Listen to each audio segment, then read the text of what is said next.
Bonjour à tous et à toutes et bienvenue à ce premier débriefage de l'édition 2024 des Dialogues pour le climat. On est très content de vous avoir avec nous ce matin avec justement notre collègue en direct de Bakou pour être capable un peu de parler, là, de voir comment la COP se déroule pour l'instant. Alors, juste une petite Très bien, intro, très là, bien. avant toute chose, c'est quand même important, même si c'est un événement qui est virtuel, de reconnaître d'où on rejoint cet appel. Donc, la majorité de nos organisations, lorsqu'on n'est pas à la COP, on est basé à Tiohtià:ke, la plupart, donc, est communément connu là, sous le nom de Montréal, qui est un territoire qui a longtemps servi de lieu de rencontre et d'échange entre les peuples autochtones, y compris les nations Haudenosaunee et Anishinaabe. Donc, on tient à les honorer, les reconnaître et respecter ces nations à titre de gardiennes traditionnelles des terres et de l'eau sur lesquelles nous nous rejoignons aujourd'hui. Pour cet événement, donc, comme expliqué, là, c'est un débriefage.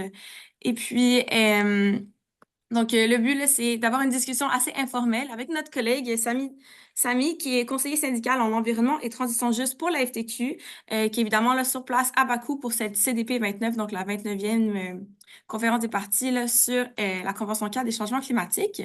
Donc, comment cet événement va fonctionner?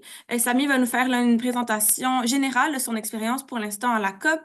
Euh, voilà, donc c'est son expérience générale, un peu les sujets qui l'intéressent, qu'il suit, puis on va vous inviter là, à mettre vos questions, vos commentaires dans le clavardage, puis on va pouvoir rendre ça, c'est ça, une discussion, là, donc vraiment, on vous suggère de profiter de ce moment pour poser vos questions, si vous savez pas comment une COP se déroule, etc.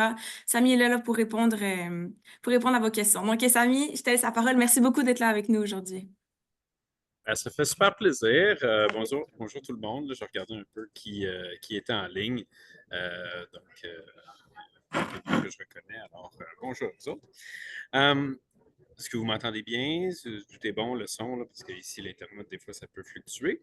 Alors, première des choses, comme ça a été mentionné par Agathe, mon nom c'est Samy Della, je suis conseiller en environnement et transition juste à la FTQ. C'est petite histoire, c'est ma quatrième COP, donc j'ai commencé en 2021 à Glasgow et ensuite Égypte, l'année passée Dubaï et maintenant ici dans la magnifique ville de Bakou en Azerbaïdjan. Si je peux vous donner une petite idée là, de un peu ça ressemble à quoi en ce moment, je dirais que la vibe générale, c'est que on est face à une présidence azerbaïdjanaise qui n'a pas nécessairement beaucoup de connaissances par rapport aux différents enjeux climatiques, qui n'a pas vraiment de grands intérêts non plus et pas beaucoup de leadership. On avait été habitué dans les dernières années à quand même voir des présidences hautes prendre vraiment un certain lead sur certains sujets. Et cette fois-ci, là, ça se transpose pas dans la situation actuelle. On a une présidence qui, dans son discours, un de ses discours d'ouverture hier, a mentionné que le pétrole était un don de Dieu et donc qu'il fallait s'en servir. Ça vous donne un petit peu le ton, en quelque sorte, là, de ce qu'on peut vivre et à quoi on peut s'attendre comme tension, disons, entre les différents acteurs. On se retrouve avec certains items à l'agenda. Les items à l'agenda, dans le fond, c'est les sujets, là, c'est les thématiques, si vous voulez, là, mitigation, adaptation, finances climatiques, juste, transition juste, etc.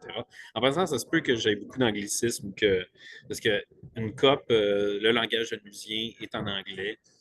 C'est un paquet d'acronymes. Donc, s'il y a des acronymes que vous ne comprenez pas ou quoi que ce soit, ne vous inquiétez pas. Peut-être que je les connais juste sous forme d'acronymes. Pour vrai, je vais être capable de vous aider un petit peu là-dessus puis de vous éclairer. Donc, n'hésitez pas pour m'interrompre ou le mettre dans le chat là, puis me dire hey, qu'est-ce que tu veux dire par là? Donc, c'est ça. Normalement, aussi, pour les dialogues, généralement, on est en binôme. Là, ce soir, on n'a pas trouvé quelqu'un pour m'accompagner. Fait que je vais pouvoir vous parler de certains sujets, vous donner un survol général, oui, de l'ambiance, oui, des différentes thématiques, mais ma spécialité, c'est quand même la finance climatique et principalement, depuis 2 ans et demi à peu près, le nouvel objectif quantifié global, NCQG, New Quantified Collective Goal.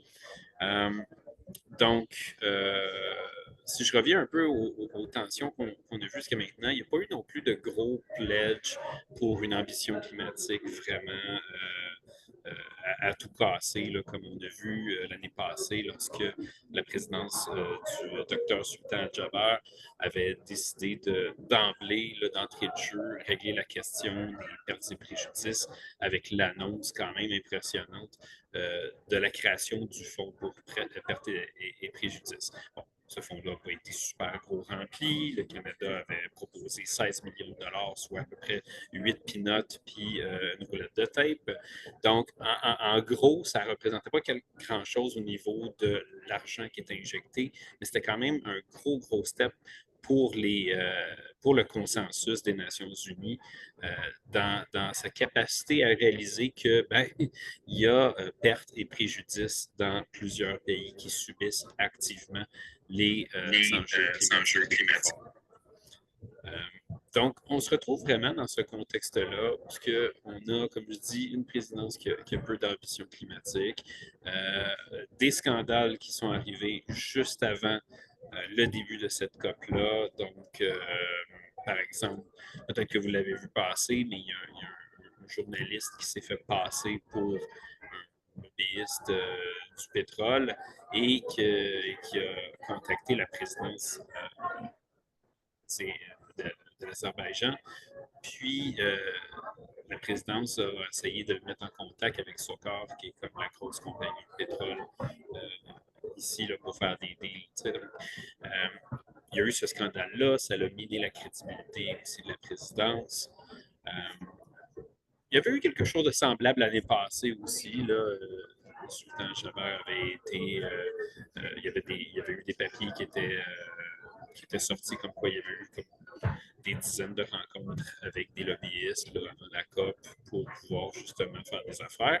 Mais en même temps, il y avait tellement un leadership fort auprès des pays qu'il a véritablement été capable d'amener les pays, de les forcer à prendre des décisions relativement concrètes et de les asseoir aux tables de négociation. Là, ici, on n'a pas ça. La première journée, donc là, on était à la deuxième journée de négociation. Là, la première journée, en fait, ils n'étaient même pas capables de s'entendre sur l'agenda provisionnel. Donc, l'agenda provisionnel, c'est ce dont on se sert par la suite pour dire, ben, voici les priorités de cette présidence-là, voici ce qu'on va venir négocier. Donc, ils n'étaient pas capables de s'entendre sur ça. Ça a pris une éternité. Ça a été reporté. Je pense que ça s'est terminé là, vraiment assez tard dans la soirée. Et la présidence aussi a démontré que la société civile puis les autres acteurs étaient plus ou moins importants parce que normalement, une fois que l'agenda est adopté, bien là, à ce moment-là, il peut y avoir les statements, les interventions, si vous voulez, de la société civile, les différentes circonscriptions de la société civile. Et dans ce cas-ci, ben, ils ont juste fait comme ah non, on l'a adopté, merci, bonsoir. On n'a pas besoin vraiment de vous entendre parler, vous autres. Et ça, c'est quand même assez particulier. C'est même une première, je vous dirais. Donc, déjà, d'avoir pris autant de temps pour adopter l'agenda, puis ensuite, d'avoir vraiment mis de côté la société civile dans son devoir de venir intervenir là, dans sa capacité à être interpellé dans ce genre de discussion-là. C'est quand même assez dommage pour ça. Parce qu'après ça, il faut comprendre que même si ces interventions-là au micro ne viennent pas changer la face du monde là, en tant que tel, elles viennent quand même permettre aux sociétés civiles de pouvoir ensuite utiliser ces statements-là, puis de les redistribuer aussi dans leur communauté en disant voici ce qu'on est venu vous dire, voici ce qu'on va venir débattre. Alors là, ça perd un peu de ce momentum-là. Néanmoins, on arrive à la deuxième journée, puis là, on commence à faire les négociations. Et on voit dans différents dossiers des blocus, vraiment là, des moments quand même assez clairs, puisqu'il y a des points de divergence majeurs. Et tout ça, il faut comprendre qu'on est dans la COP de la finance, en fait. Vous l'avez peut-être déjà entendu si vous suivez un petit peu l'actualité. C'est la conférence des partis dans laquelle on va venir définir ce nouveau gros quantum-là d'argent qui va servir à l'élaboration de la vision et de l'ambition climatique pour les prochaines années. Donc, mettre ça sur pied, ça veut dire aussi essayer de définir tout ce qui en fait partie et de définir tout ce qui n'en fait pas partie. Et essayer de se poser la question après ça sur quelle est la qualité de la finance qui va venir à travers ça. Quand on parle de qualité de finance, on parle des prêts ou des subventions, de l'argent privé ou de l'argent public, des mécanismes puis des structures qui opérationnalisent ces flots d'argent-là à partir d'institutions qui sont créées par les Nations Unies, par exemple, ou est-ce qu'on prend la Banque mondiale puis des banques multilatérales pour essayer de faire de l'argent avec l'argent, en gros. Donc, c'est un peu tout ça qui vient être discuté dans ces tables-là. Donc, dans cette première journée-là, je vous dirais qu'il y avait beaucoup de frustration de la part de la société civile de façon générale. Il y a eu il y a eu une seule action aussi qui a été permise parce qu'il faut comprendre. En fait, je m'éparpille un peu parce qu'il y a tellement de choses à vous dire. Euh, Puis évidemment, je sais qu'il y en a certains parmi vous ou certaines parmi vous qui ont déjà assisté à une COP, mais pour la plupart, probablement que vous n'êtes jamais venu dans un événement comme ça. Vous comprenez que la conférence des partis, bien, ça dure 2 semaines, mais en réalité, la première semaine, c'est ce qu'on appelle encore une session SB, les Subsidiary Bodies. Donc, on est encore à établir les cadres un peu de ce qui va être négocié dans la 2e semaine, puisque là, c'est vraiment là, les décisions politiques qui vont mener à une cover decision, donc une décision finale, la décision de la présidence qui va être rédigée par cette présidence-là et qui va servir, dans le fond, de liste d'épicerie sur laquelle travailler dans la prochaine année jusqu'à la prochaine COP. Parce qu'une COP, c'est pas quelque chose de final. C'est vraiment qu'à chaque année, on vient mettre à jour, en quelque sorte, le niveau d'ambition climatique, puis les enjeux, les mécanismes, etc. Donc, il ne faut pas le voir comme une finalité. Souvent, dans les médias, on va entendre dire « Ah, ben la COP de cette année est un échec ou est un succès. » En fait, ça ne marche pas comme ça. C'est un processus en continu depuis 30 ans. Ce n'est pas quelque chose qui va être réussi ou raté d'une année à l'autre. C'est vraiment plus que ce qu'on va avoir atteint nos objectifs d'ambition climatique ou pas. Est-ce qu'on va avoir développé les bons mécanismes de transparence ou d'accumulation de données ou les bons indicateurs? Est-ce qu'on va s'être entendu sur la bonne façon de faire, les bons montants qui doivent parvenir de l'un à l'autre, etc. Donc, il faut aussi comprendre qu'est-ce qu'une convention cadre. Puis là, je me dis, tu sais, j'ai 1 heure à remplir, fait que je peux vraiment aller quand même un petit peu partout. Donc, qu'est-ce qu'une convention cadre? En gros, ça ne sert à rien nécessairement d'y aller dans du langage très technique là-dessus. Fait que je préfère vous donner une image qui est un peu plus simple pour comprendre aussi c'est quoi notre rôle là-dedans. C'est que sans convention cadre, en gros, on a un paquet d'enfants. Puis imaginons que les enfants, c'est les parties. Bon, ben, nos enfants, ils sont dans un désert de sable et dans ce désert de sable-là, ils peuvent jouer, ils peuvent faire n'importe quoi, il n'y a aucune règle, tout est permis, puis c'est le chaos. Puis la société civile elle-même, en fait, c'est les parents. C'est les parents de ces parties-là. On est les gardiens un peu de l'éthique, la moralité, de tout ce que vous voulez comme ça. Donc, notre rôle à nous, c'est de prendre le grand désert puis de le transformer en un bac de sable. Un bac de sable, la différence, évidemment, c'est qu'il va être délimité par des barrières. Puis ces barrières-là, ben nous, à chaque année, depuis 30 ans, on essaie de les définir de plus en plus clairement. Donc, au début, elles étaient très transparentes, puis très larges, puis il y avait plein de trous entre les blocs de bois. Puis là, tranquillement, pas vite, ben, on est en train de les cadrer le plus possible là, dans cette petite boîte-là, dans laquelle ils vont devoir jouer. Et c'est un peu ça le rôle de la société civile, et c'est un peu ça ce que la Convention cadre vient faire. Elle ne vient pas imposer des règlements. Désolé, je suis assis en indien par terre, puis j'ai les jambes bien trop. Donc, elle vient pas forcer les États à adopter des lois ou quoi que ce soit. Elle n'a pas ce pouvoir légal-là, ce pouvoir législatif-là. Elle vient plutôt vraiment, comme ça le dit, c'est une convention cadre. Elle vient créer ce cadre de loi-là dans lequel les acteurs doivent jouer et doivent également éventuellement démontrer là, leur niveau d'ambition climatique à travers leur planification, là, dans leur NDCs, National Determined Contribution, donc leur plan de contribution détaillé. Là, chercherez sur Internet NDCs, je vous y encourage. Donc, c'est un peu la feuille de route, si vous voulez, des pays pour les 5 années à venir. Donc, il faut un peu le mettre en place, etc. Puis, il y a des principes de ce qu'on appelle le ratcheting dans ces concepts-là. Le ratcheting, c'est dans le fond, ça dit que tout État ne peut pas proposer un nouveau NDC, une nouvelle feuille de route qui est moins ambitieuse que la précédente. Donc, on s'assure qu'il y a quand même toujours une montée. Ça, c'est une montée théorique, dans le sens que les États ont eu tendance à avoir beaucoup d'ambition sur papier et peu d'ambition dans l'action et dans le concret. On le voit même ici dans notre super pays qui est le Canada, où on est quand même un gros pays exportateur et créateur de pétrole et extracteur de pétrole et de donc, en gros, on se retrouve, bref, dans ce contexte-là, où on essaie d'aider un peu ces équipes-là de négociation à venir définir un nouveau consensus année après année.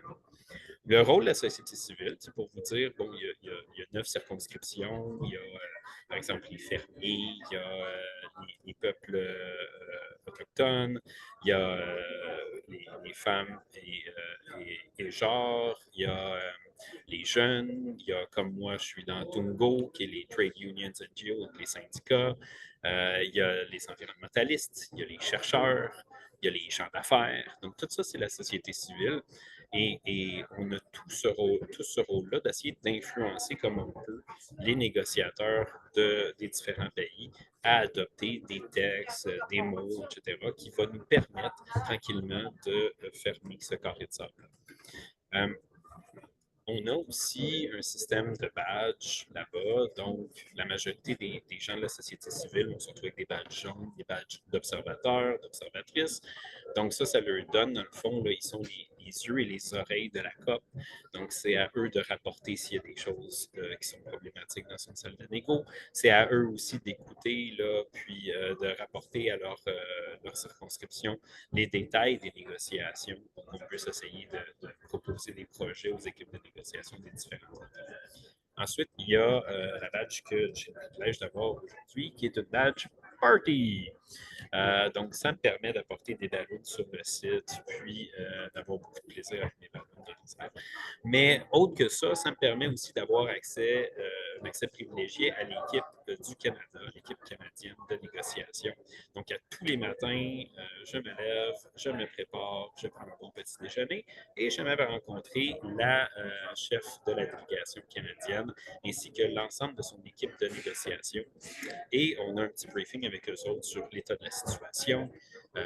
C'est là où on peut faire un petit peu de push, un petit peu de lobby auprès d'eux autres, puis essayer de prendre contact, d'apprendre à connaître les négociateurs de nos dossiers, puis de leur proposer un certain langage pour tel négo, tel item, etc. C'est vraiment super intéressant à faire. Après ça, dans le cadre de notre journée normale, moi, tout de suite après ce briefing-là, je m'en vais dans un briefing de Tungo. Donc, c'est les briefings des circonscriptions. Donc, là, on a 1 heure à passer avec notre monde de la Confédération syndicale internationale à discuter de différents enjeux, de où on en est dans tous les dossiers, c'est quoi les événements qu'on met de l'avant aussi, parce qu'il y a des panels aussi qui se donnent en même temps. C'est pas juste des négociations, la COP, il y a aussi beaucoup de panels, de rencontres, que ce soit du politique, que ce soit avec des organismes. Donc, il y a un peu tout ça. Une fois qu'on a fait ça, ben moi, je saute dans un autre meeting qui est notre meeting avec CANRAC, qui est le réseau Action Climat au Canada. Parce que notre centrale syndicale contrairement à la majorité des autres, on fait partie du réseau Action Climat. Donc, on s'en va là-dedans, on discute, on apporte une autre approche également. Puis après ça, ben là, souvent, ça va être les négociations qui vont s'en suivre ou les rencontres politiques.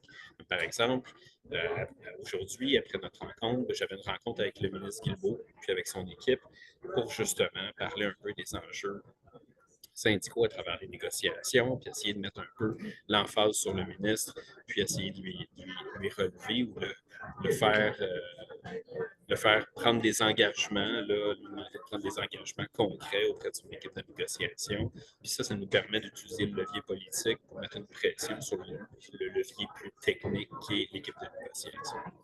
Donc ça peut être une journée normale. Après ça, on s'en va dans les négociations, on prend des notes, on reçoit des documents qui ont comme 800 pages. Pas tant que ça, mais mettons, aujourd'hui, à midi, j'ai reçu un texte de 34 pages de langage technique sur tout le CQG. Fait que là, ben, on se retrouve dans des groupes de travail en cross-constituencies, en mix là, des circonscriptions, parce qu'on essaie de travailler en coalition. Fait là, on fait une grosse analyse dans ce cas-ci d'un item gigantesque financier. Puis après ça, ben là, on fait un debrief, on prend des positions, on fait de l'écriture. Puis après ça, on essaie d'envoyer ça à nos chefs de négociation dans nos États. Puis on espère que ça marche. Puis après ça, ben, on a d'autres négociations souvent dans la journée. Peut-être le soir, on va avoir d'autres panels ou encore d'autres négociations qui, au fur des semaines, au fur que la semaine avance, vont devenir de plus en plus fréquents et de plus en plus longs. Puis, je vous dirais qu'une journée normale, après ça, ça se termine aux alentours peut-être entre 8 et 10 heures. En 8 et 10 heures, ça va être ça qui va se terminer ici, sur le site. Après ça, ben, on s'en va à l'hôtel, on fait un debrief en équipe, on analyse un peu les objectifs de la journée suivante, puis on essaye de souper. Rendu là, il est à peu près 11 heures. Après ça, tu rentres à ta chambre.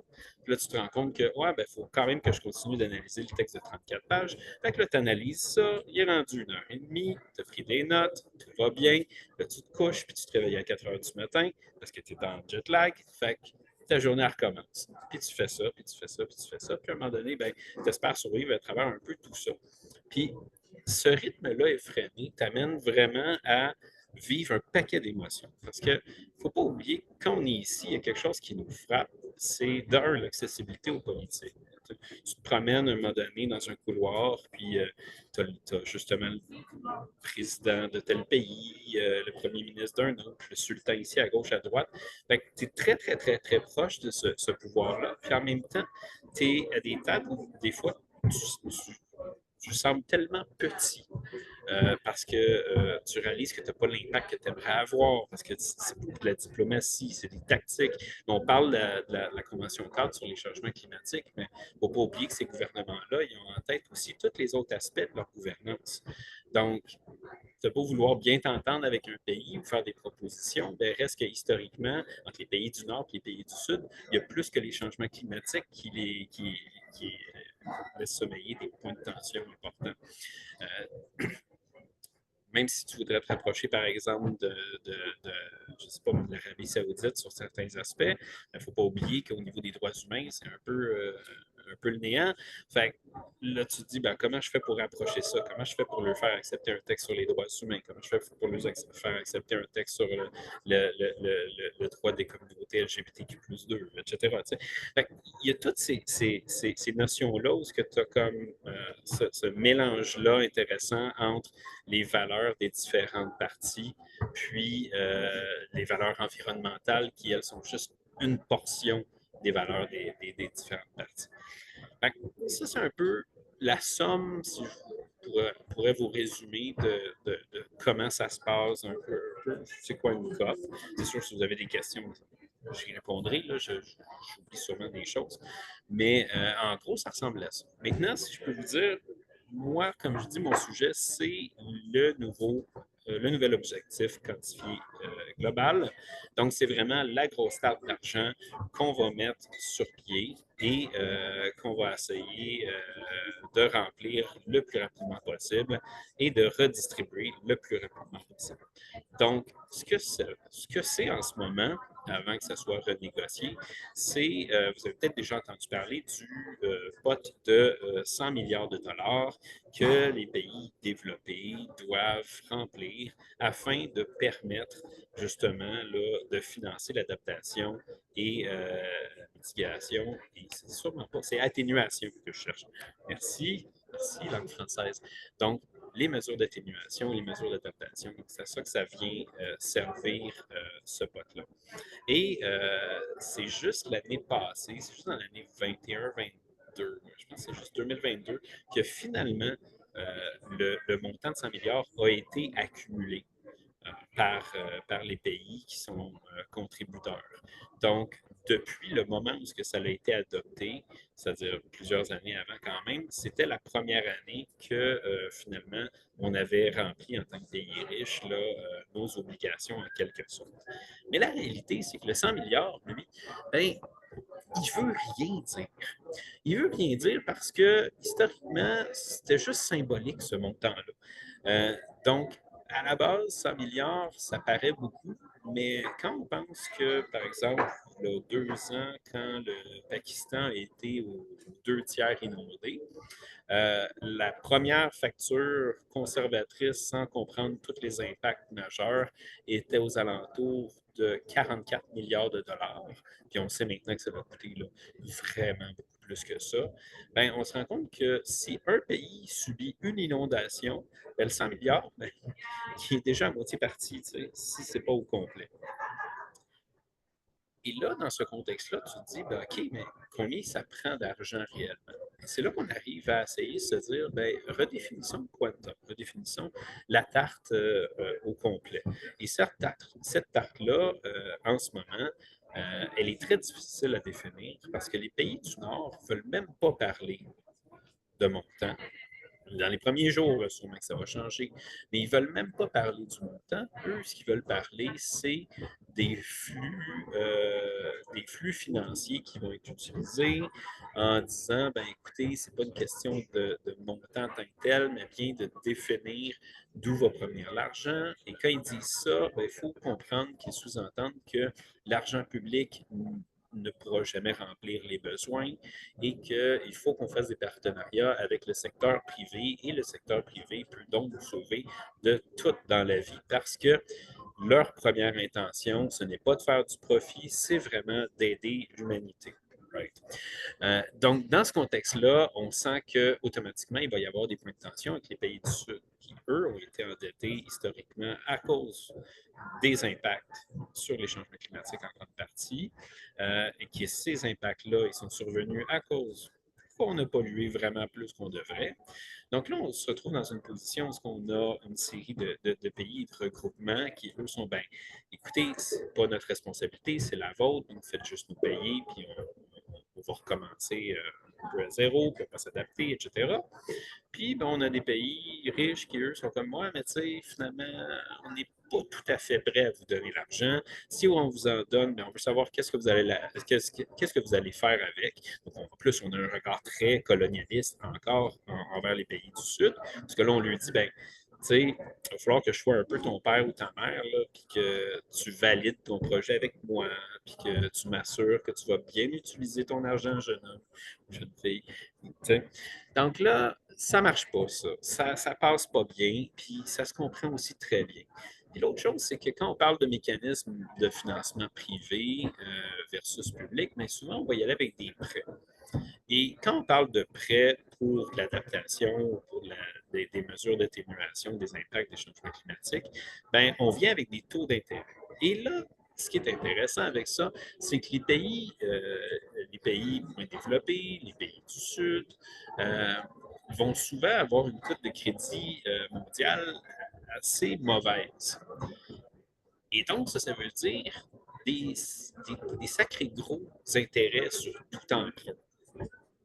Donc là, on se retrouve avec un système où les pays riches, non seulement ne veulent pas dealer un nouveau quantum, mais en plus, ils sont en train de dire aux pays du Sud, écoutez, les mécanismes que nous, on entrevoit, c'est d'utiliser des industries, des banques privées, des fonds privés d'investissement, et on va utiliser les mêmes mécanismes qu'on utilise toujours pour vous prêter de l'argent, donc en fonction des mêmes indicateurs. Et à ce moment-là, ça veut dire que moi, je vais prêter de l'argent à un pays qui est plus pauvre et je vais lui prêter cet argent-là à un taux qui est absolument débile et je vais, au lieu de l'aider, continuer d'accroître son niveau d'endettement global. Et ce taux d'intérêt-là, sur des prêts immenses, ben, il faut être sûr que le pays s'en sortira pas. Il va avoir une spirale d'endettement continue. Puis, au final, ben, on va se retrouver avec quelqu'un qui va s'être appauvri en ayant demandé un prêt. Et on va avoir un prêteur qui va s'être enrichi en pouvant déclarer le fait qu'il a fait la finance climatique. C'est un petit peu problématique, right? Fait c'est un peu ça aussi que la société civile elle vient faire ici, c'est d'essayer de pousser nos gouvernements à défendre d'autres positions. On essaie de jouer beaucoup là, sur le côté narcissique des États en les flattant dans le sens du poil. Comme tu t'en vas pas voir les négociateurs canadiens en disant hey, ma gang de pas bons, vous avez fait ça, puis ça, puis ça. C'est pas de même que ça marche. Tu vas leur dire écoutez, je comprends, vous faites tellement du bon travail. Le dernier texte que vous avez écrit était excellent, mais il pourrait être encore meilleur, vous ne pensez pas? Puis je suis sûr que vous y avez pensé parce que vous êtes tellement intelligent. Fait que pourquoi vous ne proposez pas des subventions plutôt que des prêts? Vous y avez déjà pensé, mais je vous envoie quand même mon texte. Tu sais, c'est un peu comme ça qu'on y va. C'est naïf. On sait que ça ne marche pas tout le temps, mais on essaie très, très fort. Fait une fois qu'on a dit ça, dans le quantum, là, on a les pays, la position des pays du Sud. Les pays du Sud, eux autres, ce qu'ils disent, c'est que ça nous prendrait à peu près 5 trilliards de dollars. 5, en français, trilliard, je pense que c'est même billion. Puis en anglais, billion, c'est entre ça ne marche pas. Fait que 5 trilliards, ce qui est beaucoup, ce qui est 1000 milliards de dollars, etc., ce qui est énormément d'argent quand même. 1000 millions de milliards, 1000 milliards, en tout cas. Vous comprenez que c'est beaucoup d'argent. C'est plus que Elon Musk a, donc c'est beaucoup, beaucoup d'argent. Donc, eux, ils demandent ça. Ils demandent également que le nouvel objectif inclut pas juste les mesures d'adaptation et d'atténuation, mais qu'ils incluent également les pertes et préjudices. Et ça, c'est un gros point qui ne passe pas du tout chez les pays du Nord. Donc, l'inclusion du Loss and Damage Fund, du Fonds pour les pertes et préjudices à l'intérieur de l'objectif global, ça ne marche pas. Ils ne veulent pas ça. Ils se disent que ça va amener de trop gros débordements. Ça va être trop difficile à quantifier également. Ce qui, en réalité, c'est vrai que ça va être difficile à quantifier, sauf que c'est un peu un incontournable puisqu'on est en train de définir tout ce qui va venir aider les pays en voie de développement à se refaire une beauté en quelque sorte. Fait que si on n'inclut pas ça, ça veut dire qu'on va tout le temps avoir des mécanismes qui vont gérer juste deux aspects, mais la réalité, c'est que les pays comme, par exemple, les îles Marshall, qui dans quarantaine d'années vont peut-être être sous l'eau, peut-être même avant ça, ben eux, pendant ce temps-là, ils font juste comme tranquillement voir l'eau monter, puis leur terre disparaître, puis ils n'ont aucune mesure de riposte par rapport à ça. Donc, c'est un peu la base, je dirais, là, des conflits. Après ça, il y a des conflits sur les enjeux de transparence, donc la collecte des données, où va l'argent, comment c'est opérationnalisé, ce genre de choses-là. Là, je regarde le temps, là. OK, j'ai encore un petit peu de temps, puis je veux vous laisser poser des questions si jamais vous voulez. Donc là, on se retrouve quand même de cette situation-là. Puis, là, on se retrouve aussi avec des tactiques politiques. Ce n'est pas des stratégies. Une stratégie, c'est beaucoup plus vaste, c'est raisonné, etc. Les tactiques en négociation, c'est vraiment comme OK, ben, c'est un petit chip que j'essaie d'utiliser pour faire la pression, mais ce n'est pas ma stratégie finale. Alors, généralement, c'est ça. Fait que là, ce qu'on a vu, c'est que les pays du Sud, puis principalement l'Arabie saoudite, l'alliance qu'on appelle le G77 plus la Chine et le Brésil, se sont alliés ensemble, puis ont dit, ben nous, dans le cadre de ces négociations-là, qu'on fait sur ce qu'on appelle le framework, le cadre qui provient du groupe ad hoc, du programme ad hoc sur la finance climatique, je vais le traduire un peu. Là. Dans le fond, c'est le gros cadre dans lequel on est supposé venir négocier nos affaires en ce moment. Mais là, ce cadre-là, ça fait 3 ans qu'on travaille dessus à travers des dialogues experts avec toutes les parties prenantes, tout ça. Et là, ce regroupement de pays-là, ils viennent dire hier, ben nous, on ne veut plus travailler avec ça, c'est de la merde. Excusez le langage. Euh, il est tard, j'ai pas eu de café. Donc, ils viennent de dire ça, puis là, à ce moment-là, ce que ça fait, c'est, ben, OK, mais on part de où? S'il faut qu'on revienne 3 ans en arrière, ça veut dire qu'on va être 3 ans en retard. Fait que là, on s'entend, c'est pas le vrai désir de ces parties-là. C'est vraiment de mettre un levier supplémentaire pour que le cadre à la in extremis vienne changer sur certains aspects. Et là, c'est ça qui arrive en ce moment. C'est pour ça que les co-chairs, donc les gens qui sont un peu les modérateurs là, de la séance, des séances de négo dans ce dossier-là, bien, ils nous sont arrivés ce matin, comme je disais, avec un document de 34 pages qui, lui, reprenait beaucoup, beaucoup d'éléments de tout le monde, avec des nouvelles soumissions qui sont arrivées hier soir très tard. Et ce document-là regroupe une panoplie d'options, bric-à-brac, à gauche, à droite, sans les cibler par thématique et tout ça. Donc, il y a énormément de travail à faire pour être capable d'arriver samedi ou plus tard avec une décision là-dessus pour pouvoir entamer les négociations. Et ça, c'est fondamental de réussir à avoir un consensus d'ici samedi sur les enjeux et les thèmes et les textes qui vont être négociés la semaine suivante. Parce que si on n'a pas ça, on ne négocie pas la semaine suivante.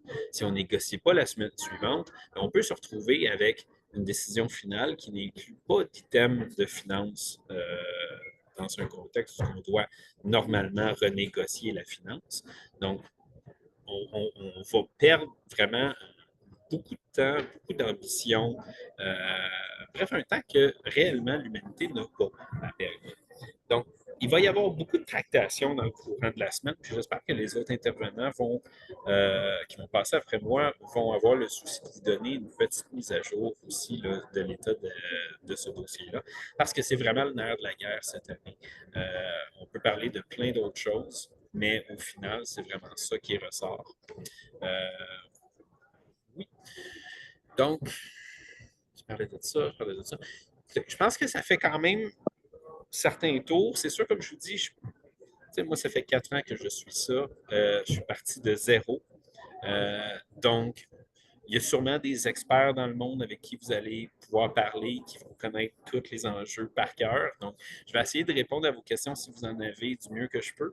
Mais gardez en tête là, que je ne suis pas, un dictionnaire non plus là, sur les enjeux climatiques. Là, ou, c'est ça. Fait que je m'arrêterai là. Je ne sais pas s'il y avait des gens qui voulaient poser des questions. Allô, Caroline, en passant. Donc, Agathe, je te retourne la parole si jamais. Oui, mais écoute, merci pour ce résumé super intéressant, là. J'ai vraiment apprécié ta manière là, de parler de plein de sujets en même temps. Moi, ça m'a vraiment aidé aussi à me repérer pour cette COP, là, donc merci pour ça. Puis oui, écoutez, la partie spéciale un peu des débriefages, c'est l'occasion de parler en direct là, avec les personnes qui sont là à Bakou. Donc vraiment, si vous avez des questions, soit écrivez-les, soit levez votre main, juste ouvrez votre micro. Vraiment, vous êtes libre, là, c'est informel, on est là pour avoir une conversation. Donc n'hésitez pas là si vous voulez savoir un peu, bon, je sais pas qu'est-ce que Samy tu peux dire, mettons, par rapport à la position du Canada ou quoi que ce soit. Là. Donc au pire, tu sais, il pourra pas répondre spécifiquement, mais si vous avez des questions, là, vraiment, allez-y. On a du temps, là, donc Si je ne peux pas répondre, je vais vous le dire. Je ne vais pas vous exact. inventer de l'information. Mais c'était pas juste. Mais sinon, moi, je peux peut-être ouvrir le bal si personne n'en a pour l'instant. Je demandais, là, justement, je sais que le contexte, le pays hôte est très questionné, là. Il y a beaucoup de, tu sais, comme tu as dit, il y a des enjeux aussi de, peut-être d'éthique, etc.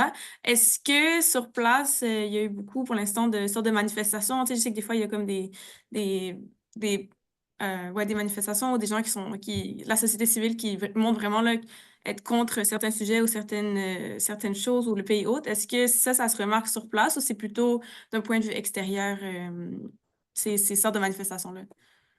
C'est très intéressant comme question. En fait, c'est que d'une COP à l'autre, évidemment, on va avoir des sites et des pays qui sont plus propices aux manifestations.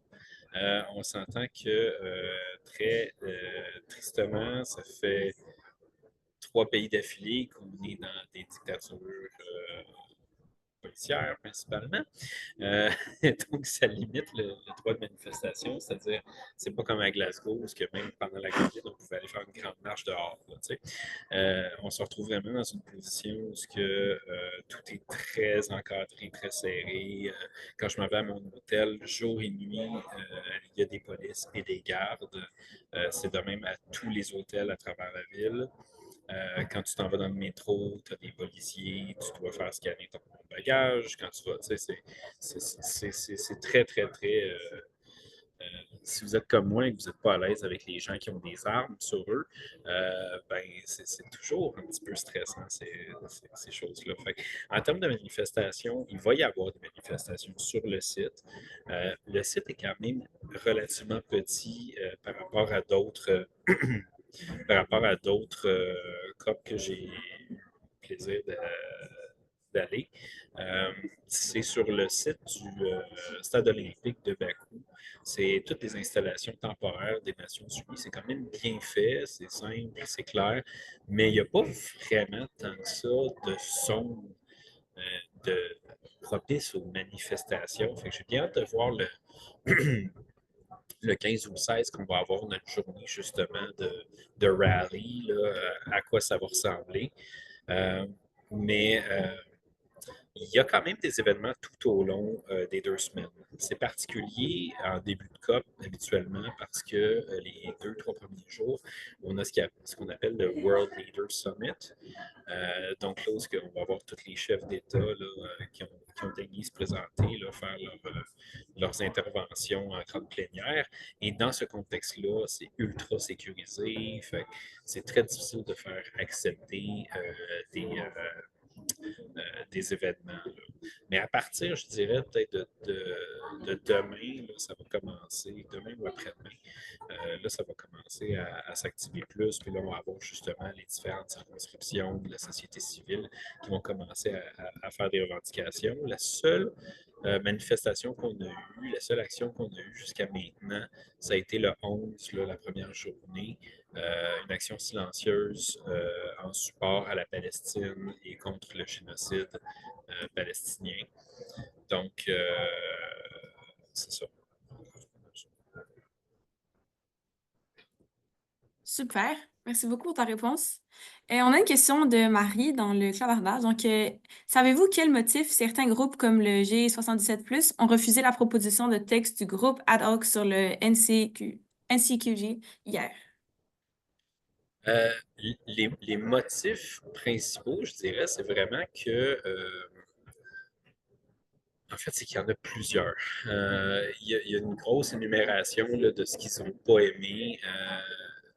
Des fois, puis il faut comprendre que des fois, les négociateurs vont parler de façon générale plutôt que de pointer une chose en particulier. Fait que, par exemple, l'Arabie saoudite, quand elle a pris la parole, elle a dit, ben moi, le framework en tant que tel, il n'est pas bon de façon globale. Il y a plusieurs textes qu'on avait écrits qui ne sont pas dedans.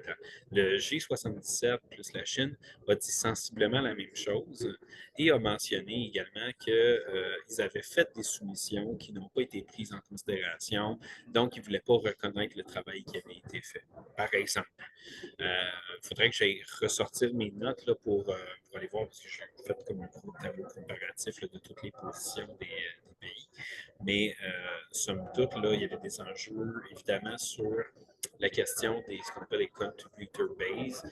Donc, la base des contributeurs, en fait, c'est ça, il y a un gros enjeu, c'est que à la base, c'est supposé être les pays qui, historiquement, ont causé le plus de dégâts à l'environnement, qui ont le plus causé les changements climatiques, qui sont les payeurs. Et cette base-là, cette liste-là, elle est quand même supposée être assez circonscrite. Là, euh, Et là, le problème, c'est que là, les pays du Nord sont en train de dire, ah, mais tu sais, ça ne devrait pas être juste une liste figée dans le temps comme ça. On devrait pouvoir reconnaître qu'il y a des pays dont l'économie est émergente, en voulant surtout cibler des acteurs comme la Chine, dire, ben, ils devraient payer leur juste part également. Et ils ne sont plus des pays en voie de développement selon nous. Donc, il y a le côté payeur, puis il y a aussi le côté récepteur. Parce que si tu n'es pas un des payeurs, ben, tu es un de ceux qui a le droit aussi de recevoir l'argent. Fait que là, ils sont en train de dire, ben, non seulement on veut que la Chine paye, mais on veut également qu'elle soit pas capable de recevoir des fonds. Et donc là, ces pays-là, et à l'intérieur du G77, là, c'est pas tout blanc ou noir. Ils sont pas tout le monde tout d'accord avec la Chine non plus. Il y a des points de tension sur certains enjeux là, qui commencent à se faire connaître. Ça avait commencé l'année passée également. Là. On voyait que, par exemple, l'Inde et le Pakistan n'étaient pas tout le temps d'accord avec la Chine sur certains éléments. Donc, il faut comprendre que c'est ça. C'est pas un tout entièrement homogène, puis qu'à un moment donné, ça se pourrait que ça casse. Mais en gros, le G77 et la Chine, c'est vraiment ça qu'ils sont venus dire, comme quoi, principalement, ces enjeux-là, de vouloir changer la game en cours de route, puis de dire que le, la base des contributeurs devrait être élargie, etc. Pour eux, ça ne passait pas du tout non plus. Également, comme je disais, ben après ça, les Small Islands, les sites qu'on appelle, là, ben, eux, ce qu'ils disaient, c'était que le fonds pour perte et préjudice devait être inclus. Fait que là, ben, ça amenait aussi la contrepartie là, des pays du Nord. Super, merci pour cette réponse. On a une question d'Alizé qui demande, est-ce qu'on en sait plus sur les positions du Canada par rapport au nouvel objectif quantifié? Quelles sont leurs priorités et possiblement le niveau de participation financière qui leur paraîtrait acceptable ou faisable? Oh boy, c'est une bonne question. Pour avoir parlé les 2 derniers jours, déjà 2 fois avec le ministre Guilbeault avant qu'il parte, puis avoir parlé avec l'équipe de négociation, je te dirais que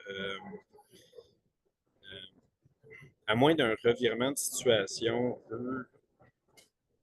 le ministre m'a carrément dit que pour lui, par exemple, là, le maximum de finances publiques euh, que globalement ils étaient capables de mettre sur la table, je parle pas juste du Canada, mais plutôt de la grosse tarte, c'était le 100 milliards. Puis avec la finance privée, on pouvait espérer peut-être un 400 milliards de plus ou un truc comme ça par année. Donc, on n'est pas du tout là, dans le trilliard de dollars. Par contre, là, il y a une annonce de Justin Trudeau qui a été faite tout à l'heure, mais je n'ai pas eu le temps d'en prendre note. Peut-être que ça va changer depuis. Mais en gros, là, l'ambition, elle n'est pas tout à fait là. Je ne sais pas aussi à quel point il y a une game politique à cause des élections à venir au Canada. Par contre, le ministre Guilbeault, tout à l'heure, nous a dit qu'il voulait vraiment que dans sa plateforme électorale, l'environnement soit vraiment, là, et la lutte au changement climatique soit vraiment centrale et qu'ils allaient gagner ou mourir avec une plateforme ambitieuse. Donc, ça se pourrait là, quand même qu'il y ait des changements par rapport à la position du Canada actuellement là, dans le cours de la semaine. Mais pour l'instant, c'est très nébuleux. Il se garde bien de discuter du quantum. Désolé, je ne peux pas vraiment te donner une grosse réponse, là, mais c'est pas mal ça. Ben non, c'est parfait. Puis c'est sûr que ça va évoluer aussi. Là, on est quand même au début relatif de la COP, Ouais. là, donc à suivre aussi ce qui se passe. Super. Est-ce qu'on a d'autres questions? N'hésitez pas là. On a encore quelques minutes là. N'hésitez pas à. Oui, vas-y, allez-y, Caroline. Salut Samy. Je prenais connaissance de la quotidienne là, qui a été écrite. Ben, j'ai pas lu de fond en comble, là, mais j'ai remarqué que bon, le cappuccino c'était 8 piastres puis que l'accessibilité était encore Ah un ouais. enjeu. Est-ce que tu as une idée, parce que moi je suis allée à la COP en 2019 puis je sais que c'était une préoccupation aussi de dire c'est pas accessible aux pays du Sud. Est-ce que tu as une Hmm. idée de la délégation actuelle, de la représentativité ou de la présence? Est-ce que ça a été discuté ou peut-être Euh, que je ne sais pas encore? on n'a pas encore les chiffres détaillés, je te dirais, des délégations. J'ai vu un peu les premiers chiffres par rapport au nombre de gens des partis, puis au nombre de gens de la société civile, mais sans avoir de départage de zones, de circonscriptions. Fait ça, je ne le sais pas encore, mais écoute, tu l'as déjà vécu, on s'en est déjà parlé. L'accessibilité, là, il faut comprendre, les 3 dernières années à la COP ont été excessivement dispendieuses pour la société civile et pour les pays en voie de développement. Euh, les 3 derniers pays ont voulu faire la pièce en bon québécois avec la COP, puis pas qu'un peu. Là. Des chambres d'hôtel qui, à la base, sont à peu près 50 la nuit, sont 300 la nuit. Donc, un hôtel normal que tu irais au Québec, là, pas nécessairement le Ritz-Carlton, quelque chose là, de standard, ben, tu vas le payer à peu près 800 la nuit. Je peux vous assurer que notre syndicat ne sait pas payer des chambres à 800 la nuit. On est allé plus dans le côté motel cheap le plus. Parce que de toute manière, je veux dire, on doit quand même dépenser l'argent du monde pour aller là-bas. Donc, on ne veut pas être ingrat puis en profiter. Là. Mais ça coûte cher. Ça coûte cher.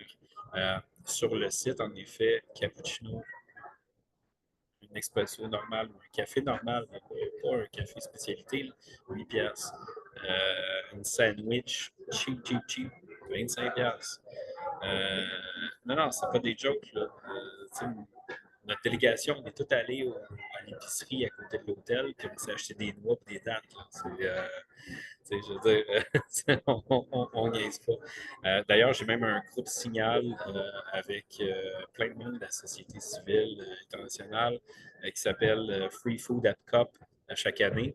Comme ça, on se donne des cues sur quel pavillon de quelle délégation donne de la bouffe gratuite puis des trucs à boire gratuits. C'est le fun. Ça nous permet de découvrir aussi des pavillons. Mais ça, c'est quand on a le temps, là, on n'est pas juste en train de courir. Mais sinon, oui, c'est genre. Wow, c'est quand même, c'est quand même fou à savoir. On aurait peut-être le temps pour une ou deux autres questions. Je ne sais pas s'il y en a d'autres qui ont quelque chose qui est veut savoir, des précisions sur quelque chose dont ça a mis à parler. J'ai vu Jonathan le comité Fortin lever la main. Est-ce que vous m'entendez bien? Oui. Oui. Merci, Samy, pour avoir fait ce résumé-là. C'est vraiment top. Puis, je voulais juste voir qu'est-ce que tu penses de ça, puis comment que ça peut influencer les discussions.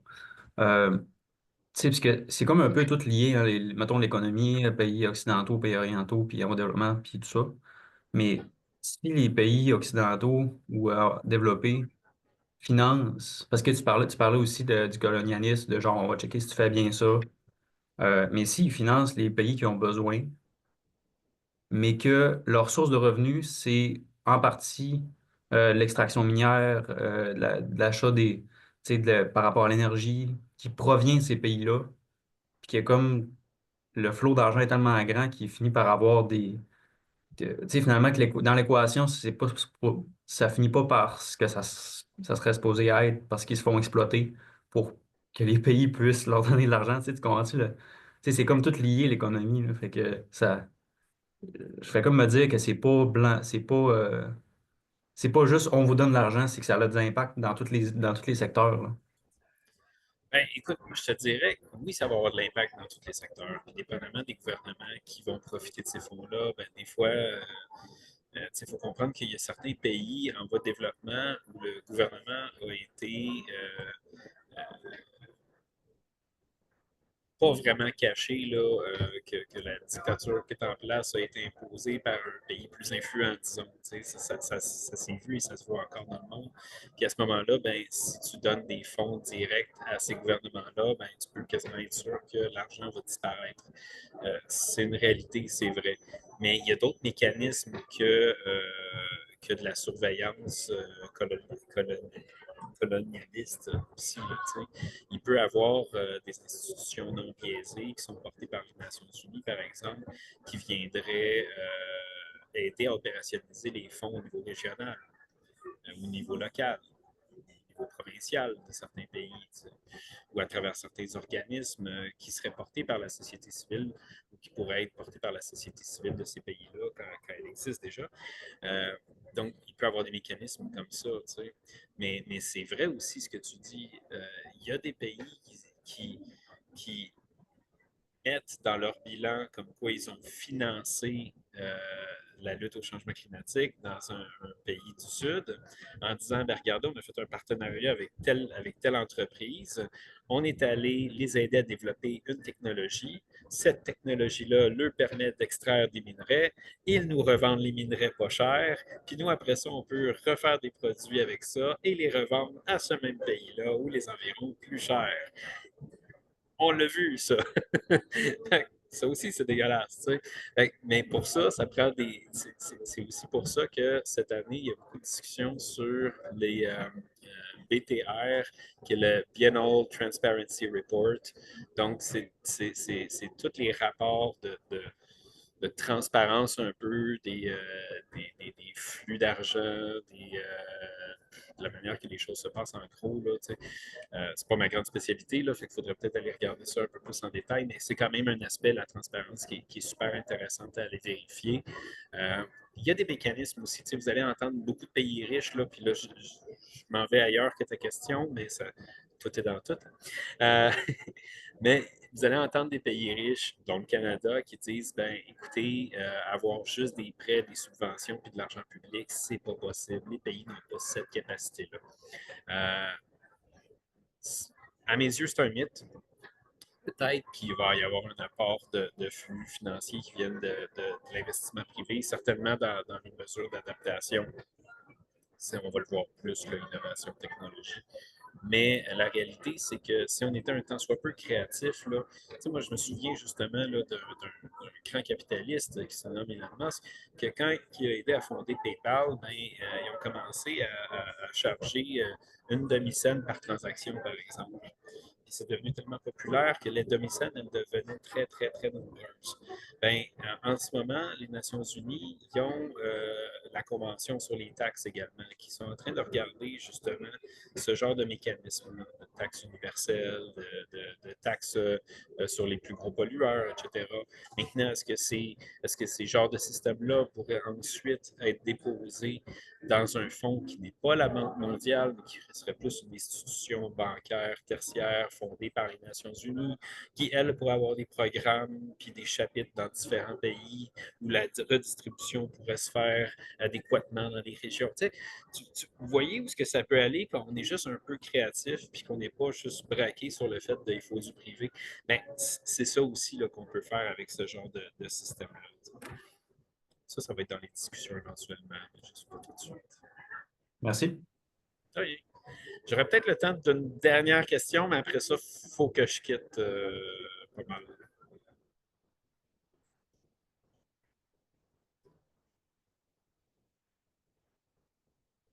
Est-ce que quelqu'un se porte volontaire pour la dernière question? Sinon, on peut arrêter là aussi. Je ne veux pas non plus prendre trop ton temps. Là. Je sais que tu as des journées super grandes déjà, fait que je ne veux pas empirer ça. Bon, je pense qu'on va pouvoir s'arrêter là. Alors, mais écoute, je tiens à te dire vraiment un grand merci, là, Samy, c'était super intéressant. Merci de te prêter au jeu, puis de représenter, là, d'être à la COP, puis de nous en parler, c'est super apprécié. Puis je tiens juste à dire aussi merci à tout le monde d'avoir participé. Puis je tiens juste à vous dire aussi qu'aujourd'hui, on a deux autres événements. Soit à midi, on a un petit rendez-vous climatique sur les enjeux énergétiques. Puis on a aussi un panel intersectoriel à 15 heures, heure de Montréal, sur la géopolitique des changements climatiques. Donc, je vous invite là, à visiter le site web des dialogues pour vous inscrire. Et Je voudrais juste mentionner une dernière petite chose, parce qu'on m'a dit que, puis je pense que Annie Chaloux était présente, on m'a dit qu'il y avait donc un cours à l'Université de Sherbrooke. Je pense que vous êtes comme en espèce de lac à épaules, à Jouvence, pour suivre la COP ou un truc comme ça. Mais je voulais juste dire, c'est en train de se passer, là. C'est vraiment cool que vous fassiez ça. C'est une excellente idée. Puis j'espère qu'il va y en avoir d'autres qui vont faire ça. Vous allez continuer de le faire année après année parce que c'est vraiment là, une belle façon d'être immergé là, vraiment là-dedans. Alors, sur ça, moi, je vous quitte. Merci beaucoup d'avoir écouté toutes mes petits commentaires à gauche, à droite. Passez une belle soirée tout le monde. Merci Belle beaucoup, journée. Puis Samy. moi, je me vais souper et faire dodo. Au revoir. Merci beaucoup. Bonne journée. Bonne COP. Merci. Bye.